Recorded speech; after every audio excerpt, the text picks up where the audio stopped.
Começa agora Pessoas de Valor e a gente está chegando no final do ano, a gente já está na reta final, último trimestre aqui, a gente já se preparando para verão, qualidade de vida, saúde, um monte de coisas. E o Pessoas de Valor fala de comportamento, desenvolvimento humano e um monte de assuntos que são bons para você. Então, obrigado pela sua audiência. A gente tem batido recordes aí, milhares de pessoas que têm nos assistido não só no YouTube, mas também no ar, né? A Santa Cília TV aí tem também uma audiência muito bacana. E hoje eu estou aqui com a doutora Ana, muito obrigado pela sua presença aqui. E assim, você é ginecologista, obstetra, né? Você tem uma, digamos assim, uma responsabilidade que é incrível, né? Assim, quando fala de desenvolvimento humano e fala de muitas coisas que acontecem no comportamento das pessoas que tem a ver com a infância, né? Eu, por exemplo, trabalho muito com renascimento, com regressão, nos treinamentos, eu gosto muito dessas técnicas e muitas vezes eu vejo as pessoas assim com problemas na fase adulta que vêm da infância, né? E você justamente trabalha nesse momento, né, do nascimento, né, quando está ainda em formação, começa o sistema nervoso e tal, e aí vem para a vida e aí depois está o cuidado dos pais. Você sente, do ponto de vista de gerações, assim, que está mudando a relação desse cuidado que os adultos têm com as crianças? Bom, primeiro, muito obrigada pelo convite, é um prazer estar aqui com você. E eu vejo que mudou, né? Mudou muito. Até quando a gente fala da própria gestação, né? Antigamente a mulher estava grávida e tudo bem, não se conversava com o bebê, nem lembrava às vezes que aquele neném estava ali muito, né? Como se faz regressão. Às vezes você deve ver assim casos, né, que tipo de rejeição dentro da barriga. Rejeição ou mesmo assim, né? Tipo passou, né? Tava ali e tava e tudo bem. Aí quando nascia tava lá. Claro que a gente sabe que tem aquele arquétipo de mãe, né, que é acessado, que desde que quando a mulher vê que o beta tá positivo, ela já é mãe e tal. Mas eu acho que mudou muito até essa relação, né, de procurar um pré-natal mais humanizado, né. Hoje eu trabalho com uma equipe multidisciplinar, onde a gente tem uma psicóloga obstetra. Então, conversar com essa mãe, preparar essa mãe para o parto. E aí depois desse parto vem essa criança, né? Antigamente eu lembro que eu ainda não tenho filhos, mas eu tenho uma amiga que ela falava assim, eu cheguei com a minha filha em casa, eu não sabia onde eu colocava, o que eu fazia com aquilo, né? Não vem com manual. Não vem com manual, né? A gente fala. Então acho que esse preparo, né, emocional, essa orientação hoje é diferente. E aí é claro que você vai ter uma infância mais saudável, como você falou, hoje em dia a gente tem que ser mais rígido, né? Falar firme com argumentos, porque eles também vêm com outro chip, né? As gerações foram mudando. Então, a gente fala muito de tudo que eu falo, na verdade, tudo que eu como, tudo que eu falo, tudo que eu sinto, o neném está extremamente ligado com a mãe, né? A ligação é muito grande. E é energia, né? E essa relação é muito recente, né? Por isso que eu falo essa questão geracional, porque assim, de repente lá na minha avó não tinha isso, né? Na prática, essa conexão que a gente sabe hoje da própria criação do sistema nervoso central e aí o quanto essas memórias vêm, né, de dentro, ainda intrauterina, para essa criança que depois vai virar um adulto é muito claro hoje em dia, né? A ciência já tem isso muito claro. É, que a gente fala dos 1000 dias, né? Que vai da gestação até o final do primeiro ano de vida, né? Então, desde que a gente está preparando essa mulher para a gestação, a gente já está dando suplemento para melhorar a formação neural dessa criança. E aí, durante a gestação, você vai acompanhando e aí você conversa com essa mãe. No pré-natal, é claro que a criança, ela sente. Então, ela sente quando ela é querida pelo médico que está ali, que está cuidando. Ela sente quando o pai aceita, quando a mãe aceita. Eu sempre falo para os meus pacientes, conversem muito com esse neném. Ele te escuta, ele te sente, ele sente... E isso tudo, né? Esse amor, esse sentimento... ele vai influenciar muito no temperamento dessa criança, né? Numa criança ser mais resolutiva quando adulta, de ser uma criança um pouco mais introvertida ou extrovertida, né? A gente sabe que isso faz diferença. Uma coisa que eu sinto, assim, dessas mudanças geracionais, e aí até a gente teve isso dentro de casa também, Que assim, teve uma época que os casais se casavam jovens e já tinham filhos, eles casavam para ter filhos. Hoje os casais casam para ter uma estrutura familiar, constroem um patrimônio e tal, e num determinado momento falar, ok, agora vamos ter filhos. E aí faz com que as mães, por exemplo, sejam mães muito mais maduras. Você tem um sentimento de que, vamos colocar assim, né, dos prós e contras disso, porque eu sei que também existem dificuldades que vêm por conta dessa gravidez tardia, mas ao mesmo tempo tem uma mãe mais preparada para ser mãe, né? Eu acho que isso é extremamente relativo. A gente tem famílias extremamente estruturadas, né? Eu acompanho muito isso em consultório. Então, assim, aquela família que vem, que se programou e tal, e aí, de repente, esse cara que se programou tanto, essa mulher que se programou tanto tem mais dificuldade, às vezes, para engravidar, demora um pouco mais para engravidar, e aí, às vezes, emocionalmente, ele não é tão saudável para criar e gerar aquela criança, porque gera muito estresse, gera muita ansiedade, do que um casal, às vezes, mais novo, mais descolado, que de repente chegou lá, tem 20 e poucos anos, casou faz pouco tempo, e ó, a gente tá grávido e vamos começar. E aí você vê aquele casal, assim, vivendo aquilo de uma maneira mais leve. Tá. A questão da idade, por exemplo, não impacta nessa questão de formação do ponto de vista de inteligência emocional, né? Tem mais a ver do cuidado que esses pais vão dar, independente da idade, no caso. Eu acho que o que eu vivo no meu dia a dia é mais isso. Eu tenho casais que vêm mais preparados e tal, mais velhos, e aí a gente demora um pouquinho, gera aquela ansiedade, e tenho casais ali mais jovens, mais descolados, que de repente eles levam de uma maneira mais leve, né? Claro que tem a preocupação de que como vou pagar as fraldas, de como vou pagar comida, escola, enfim, né? E o pessoal trabalha, e agora eu acho que essa preocupação do pai, ainda a sociedade é muito machista, de ver o homem como provedor, né? E aí eu falo muito isso para as pacientes. Vocês estão gestantes, os hormônios estão à flor da pele, tá todo mundo ali extremamente irritado, emocionalmente abalada, mas ele também tá grávido. A cabeça dele tá a milhão, né? Como que ele se sentia responsável por uma pessoa. Porque quando você tem um relacionamento de companheirismo, você se sente responsável pelo outro. De cuidar do outro. De cuidar. E agora não, ele olha pro lado e fala assim, meu Deus, é um Kinder Ovo, é um pacote. Tem um dentro do outro, né? Então a cabecinha ali daquele pai também tá a milhão. Se for uma reprodução natural e aí for tardia, existe também um aumento de expectativa, por exemplo, de ter algum tipo de síndrome, por exemplo? Sim, existe, né? Porque o óvulo da mulher, ele tem a idade da mulher, né? Então ele foi ali sujeito a todas as exposições ambientais, alimentares, qualidade de vida, tudo isso. Então você tem, né? Eu brinco às vezes que o homem, ele faz tudo rápido de uma vez, joga fora, depois ele faz de novo e tal. Mulher não, né? Mulher igual o armário da mulher, ela compra roupa, ela vai lá, ela guarda aquela roupa, ela cuida. O óvulo também, né? Desde quando ela tá lá na barriga da mãe dela, ela já começa a produzir o estoque dela para depois liberando aos poucos. Então, assim, tem essa influência, né? Influência ambiental, influência de alimentação, enfim. E aí aumenta, assim, o risco das síndromes, né? Então, quando você chega lá nessa idade mais madura, essa expectativa toda, né, de será que meu filho vai ter alguma síndrome? Será que eu vou ter um filho que eu vou ter mais dificuldade mesmo, né? Ele vai precisar de mais cuidado, né, para criar. Então, acaba sendo um pouco mais... a gestação não é levada de uma maneira... tem uma tensão, né? A gente, por exemplo, vendo hoje a Maria Clara, tal, a gente fica assim, né? Nossa, foi um milagre e tal, aquela coisa, porque a gente achava que não ia mais conseguir engravidar, a gente já tinha feito os tratamentos e tudo mais, e aí, assim, quando vê a Maria Clara, não tem como desassociar, né? Assim, a gente fica pilhado, a gente fala, meu, e aí, será, né? Não sei o quê, poxa, a gente já tem uma idade. Então, assim, acaba vindo acompanhando uma tensão a mais por conta disso, né? Porque é uma questão estatística, né? Olha, tem a possibilidade de. Aí você já fica... Se é 1 em 1 milhão, o pessimista já fica pensando que esse 1 é 100%, né? Exato. Exato. Não tem... Mas a estatística, sim, aumenta bastante e essa tensão vai existir, né? E todo cuidado. E é claro que a gente vai acompanhar, né? De maneira... Acho que todo pré-natal é uma caixinha de surpresa, então não existe o mais cuidadoso para o mais jovem ou para o casal mais maduro.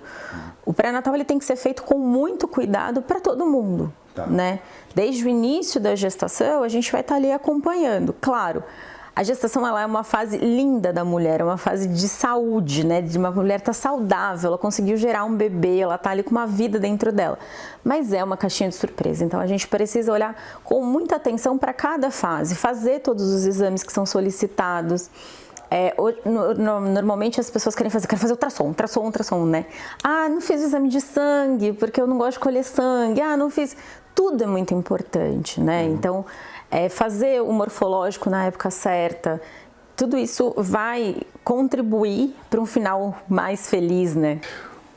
Como uma mulher num pré-natal, porque a gente fala das doenças genéticas por uma questão de hereditariedade, essa questão, por exemplo, de uma gravidez tardia e tal, mas como que uma mulher pode ter um olhar, por exemplo, nesse pré-natal, imaginando assim que dependendo dos cuidados que ela tem, pode abrir uma predisposição, por exemplo, a certas doenças. Vou pegar um exemplo assim que é bem típico.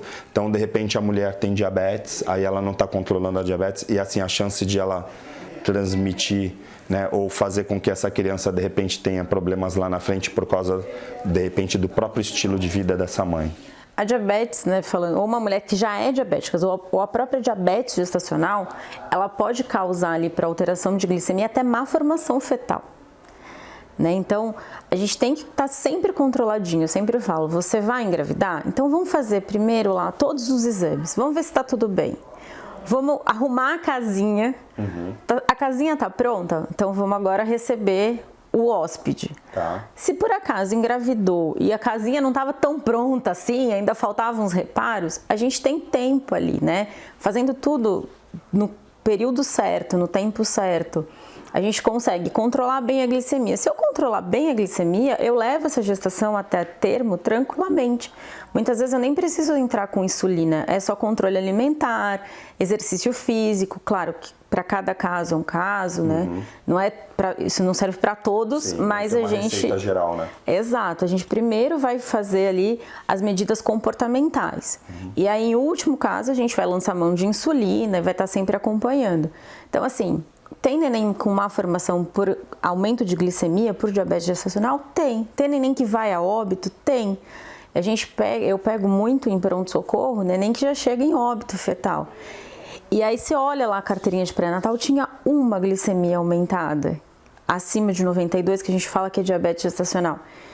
E aquilo não foi tratado como um diabetes gestacional. Então, a gente pode sim controlar seguindo o protocolo correto. Sempre protocolo mais atualizado, seguindo de maneira correta, para a gente poder evitar qualquer tipo de alteração que possa dar um desfecho não favorável, né, que não é o que a gente quer. Mas fazendo tudo certinho, é 100% garantido? Não, não é. Gestação é caixinha de surpresa. Mas que a gente consegue ali 90% ou até mais de sucesso, a gente consegue. Legal. Eu vou fazer um intervalo muito rápido aqui no Pessoas de Valor. A gente volta em 1 minuto aqui na Santa Cecília TV.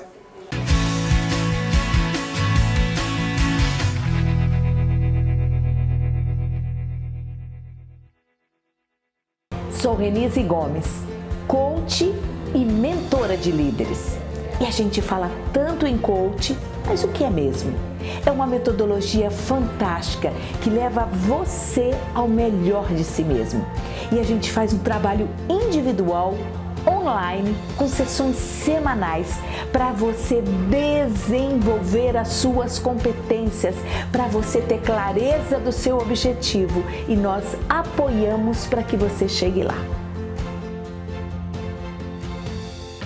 Com mais de 30 anos no mercado, a Cortes e Companhia é especialista na eliminação e combate a qualquer tipo de praga. Contamos ainda com serviços de hidrojateamento, locação de caminhões a vácuo e hidrojato, além de limpeza de caixas d'água e gordura e remoção de resíduo líquido. Cortes e Companhia, desentupidora e dedetizadora. Você chama, a gente resolve. WhatsApp 982 330906.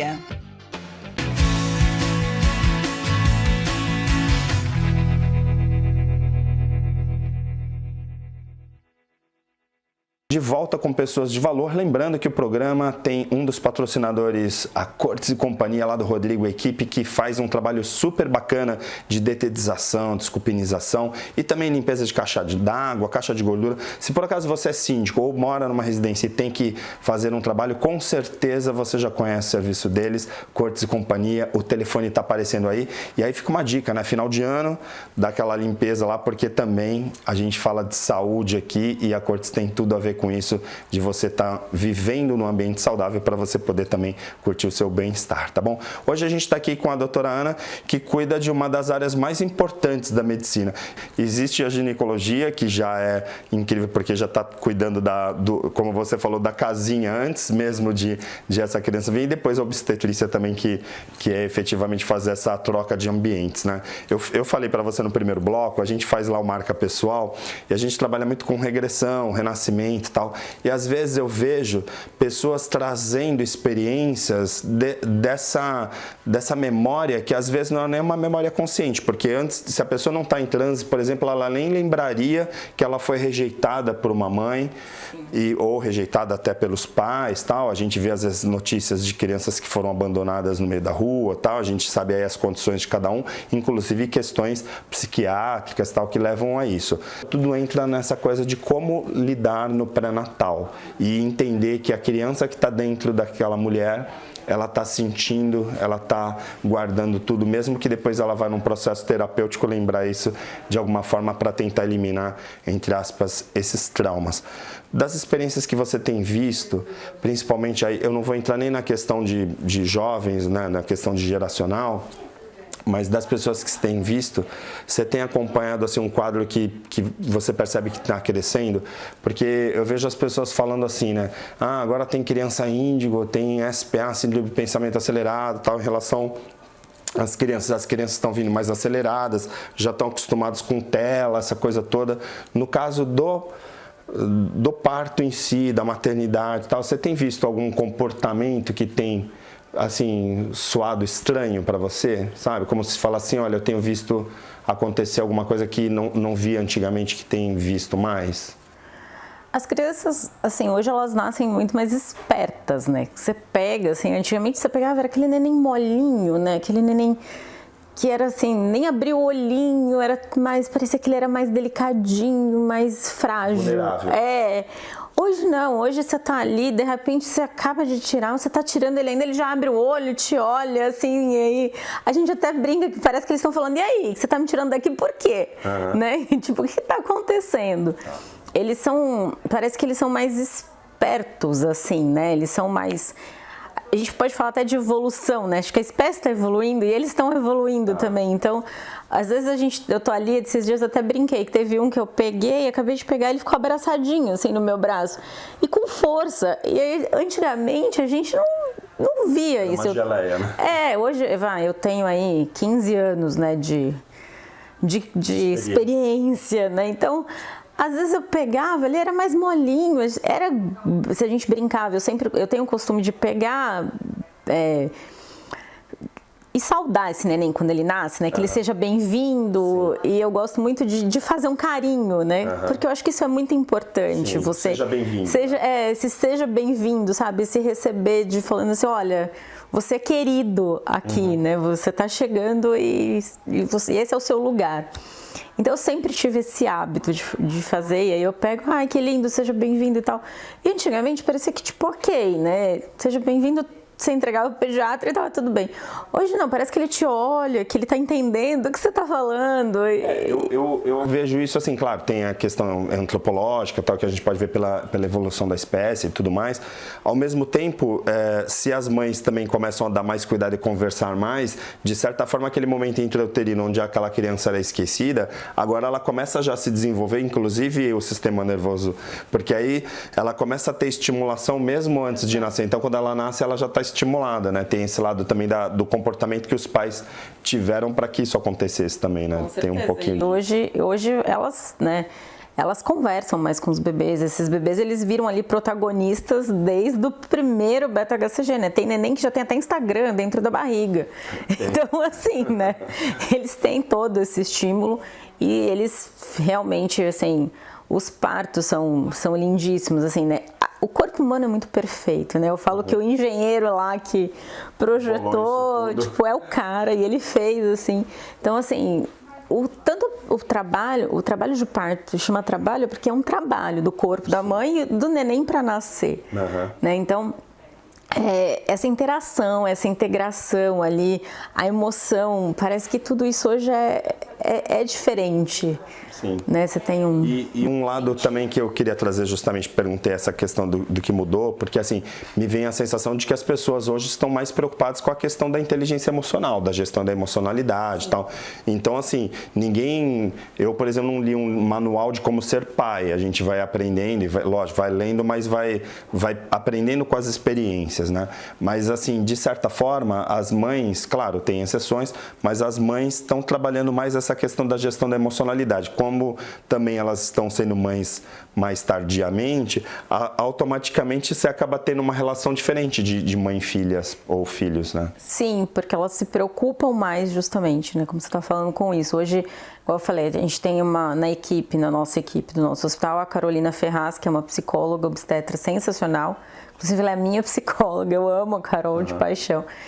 E ela tenta, assim, né, mostrar e trabalhar isso durante o pré-natal. Então, até o preparo emocional para a hora do parto. Então, essa paciente, ela quer parto normal, a gente vai preparar ela para o parto normal, mas a gente sempre vai falar do parto possível, para que ela não se sinta frustrada se de repente virar uma cesárea, né? Muitas vezes a mãe, ela tem medo de expulsar aquele bebê, de que vai sair de dentro dela, e agora, né? Porque vai contra, né, essa coisa da proteção, né? Se ela está protegendo aquela pessoinha ali dentro e de repente vai colocar para o mundo, né, deve vir cheia de medos mesmo, não tem jeito. Exato, e aí naquele momento a gente tem palavras ali, né, que vão ajudar, né, dar um comando emocional. Então, ultimamente, a gente se preocupa muito com isso atualmente, né? De lembrar a mulher que aquela dor do trabalho de parto é uma dor boa, ela não precisa sofrer, mas ela vai ter que passar por um processinho de dor. Por mais que tenha analgesia, dependendo do limiar de dor daquela mulher, aquilo é muito sofrido. Então, a gente ressignificar, na verdade, a dor do parto, ressignificar ali, para que isso seja cada vez mais um momento gostoso, né? Aquele momento de que a gente exale só amor mesmo, para esse ser bem-vindo. Agora tem uma realidade que é dura, né? Mas a gente também tem que trazer aqui, até porque eu tenho visto muito isso, né, nos processos que eu faço dos treinamentos, que são crianças que nascem e aí de repente o pai desaparece. Às vezes a mãe não tem estrutura para poder criar sozinho e aí essa criança vai ser educada, né, pelos avós, a ponto de a mãe falar assim, não faz isso que eu vou chamar tua avó, né? Quer dizer, a mãe virou irmã, ou seja, uma certa inversão de papéis tal, e até perda, né, desses papéis. E às vezes ainda somado a isso tudo vem a questão da depressão pós-parto, quer dizer, uma coisa que é metabólica, quer dizer, ninguém tem intenção de ter depressão pós-parto, é uma coisa que vai acontecer porque tem a ver com química, né? Tem a ver com metabolismo e outras coisas, e o hormônio não é aquela pessoa que fala, eu quero esse hormônio aqui nesse momento, né?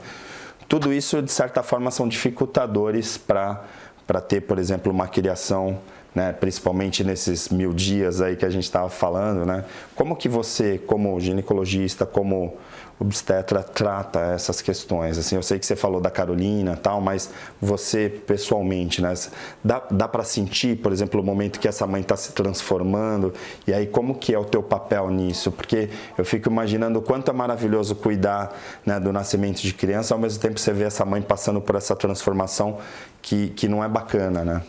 Dá para você perceber, porque você, pelo menos você começa, né, quando você está ali no pré-natal, você vai acompanhando essa mulher. Então, a gente cria um vínculo, né, porque você, a princípio, se vê todo mês e depois uma vez a cada 15 dias e aí uma vez por semana. Então, eu brinco que a gente vira meio da família, né, totalmente. E dá aquela saudade depois, porque a neném nasce, a gente não tem mais aquele contato tão próximo. Mas você consegue perceber a diferença da mulher. Você sabe aquela mulher que ela tá ali e ela não tá bem, mas de repente na consulta de pré-natal ela tá ali com o marido e ela quer mostrar que ela tá bem. Você conhece aquela mulher que ela mostra e fala assim, olha, eu não tô bem, eu preciso de ajuda. Essa é a mais fácil de lidar. Tem aquela que nega o tempo todo, né? Eu não tô bem, e ela recusa ajuda. E aí muitas vezes você oferece ali, olha, vamos conversar com o psicólogo obstetra, tem a Carol, tem o pessoal da equipe, tem... Não quero, eu não preciso. E aí você vai ter que ir ali conversando. Então a consulta do pré-natal também é um momento de escuta, um momento de acolhimento. E aí a gente conversa e vai tratando. Quando precisa de medicação, a gente abre mão da medicação. E aí se a gente precisa da ajuda do colega, do psiquiatra, a gente chama. E isso tudo com muito tato, né? Porque a gente também não pode traumatizar essa mulher. Eu não posso bater de frente com ela. Sim. E às vezes é muito difícil. Até porque são escolhas, né? Você não pode escolher por ela, né? Exato. E às vezes é muito difícil ela entender o processo que ela está passando. Porque a gente tem aquela síndrome, né? Eu falo uma síndrome, entre aspas, de super mulher. Eu dou conta de tudo, eu vou fazer tudo. E às vezes a gente não consegue. Então demora, às vezes, para ela se reconhecer nesse papel de precisar de cuidado. E aí a gente vai observando. Eu procuro observar muito. As minhas consultas de pré-natal são longas, até para ter escuta, para ter conversa. Eu deixo muito à vontade o número do meu celular. Olha, me liga, me manda mensagem se você tiver algum problema. E às vezes eu converso muito com elas até fora do consultório para poder reconhecer. E aí quando eu reconheço, eu falo, olha, tá acontecendo isso, a gente vai precisar cuidar assim, assim, assim. Eu tive um caso que essa minha paciente, ela não se reconhecia e eu cheguei para ela e falei assim, não importa, eu preciso que você trate. Se você não quer tratar por você, você vai tratar pelos seus filhos. Ela já tinha um outro filho e estava numa segunda gestação. E aí eu chamei o marido, nós conversamos e aí ela começou um tratamento. Claro, eu comecei a acompanhar ela semanalmente, mesmo ainda não estando na época, né? Consegui que ela fosse procurar um psicólogo, que ela quis em um que ela escolheu e tudo bem. E ainda a gente precisou de um psiquiatra no puerpério. Mas aí isso é muito de mulher para mulher, é de conversa e eu acho que é muito de atenção, né? Porque quando você tem tempo para escutar e ouvidos, né, para ouvir, um olhar mais apurado sobre essa mulher, você consegue diagnosticar e ver qual é o melhor tratamento. A verdade é que assim, a gente está assistindo aqui, está conversando e você que está assistindo, se a gente for pensar, né, as transformações que acontecem na vida de uma pessoa, e aí das três, né, porque tem uma transformação que dura 9 meses dos pais, né? A mulher está mudando ali fisicamente, mas ela também está mudando emocionalmente. O cara que está ali do lado, eventualmente fazendo o papel de pai, idem. E lá dentro também uma pessoa que está assim, de repente ela era, né, uma luzinha que virou um ser vivo e está lá se desenvolvendo e que tem lá, de repente, esses pais como escolha para cuidar dessa criança. Então, assim, é uma troca e uma transformação que parece assim, né? Poxa, a natureza é incrível, né? De demorar 9 meses, mas na verdade nesses meses acontecem muitas coisas, é uma jornada muito longa ao mesmo tempo que é curta, perto da vida de uma pessoa, né? Porque você fala assim, só ficou ali 9 meses aproximadamente dentro da mãe. Mas olha, quanta coisa acontece e eu vejo muito e ouço muito depoimentos de pessoas que trazem essas experiências de dentro da mãe, dos medos que a mãe sentia, de tudo que a mãe sentia e que essa criança sentia, né? Então eu ouço esses depoimentos o tempo inteiro, é muito bacana. Ana, parabéns, obrigado por você ter participado. Realmente esse programa aqui é muito incrível, né? É um programa, assim, já preparando as pessoas para o final de ano, assim, que é já um ano novo, vida nova. E aí a gente fala um pouquinho sobre vida com a doutora Ana aqui. Parabéns, tá bom? Obrigado. Muito obrigada pela oportunidade, foi um prazer. Legal. Fica com a programação agora da Santa Cecília TV. A gente se encontra na semana que vem, tá bom? Até mais. Tchau, tchau.